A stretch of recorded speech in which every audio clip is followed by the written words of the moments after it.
This is the moment NYPD cops taser a person of colour in a tube carriage in an incident that has sparked debate among police advocates and Black Lives Matter activists.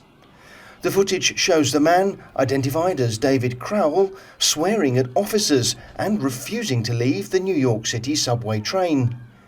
The New York Police Department said the suspect, who'd paid his tube fare, had opened the emergency gates for another commuter to travel for free. Officers intervened and the other man apologised and paid for his ticket. However, Crowell then started verbally abusing the officers. Pat Lynch, president of the Police Benevolent Association, defended the officers, saying, "Insults alone don't faze us, but when they cross over into threats of violence, we need to take action." Crowell faces multiple charges, including harassment and resisting arrest. We're not leaving. All right, okay. Not a problem. Could you call an additional? Sorry. Fuck the police. Come on back, say fuck.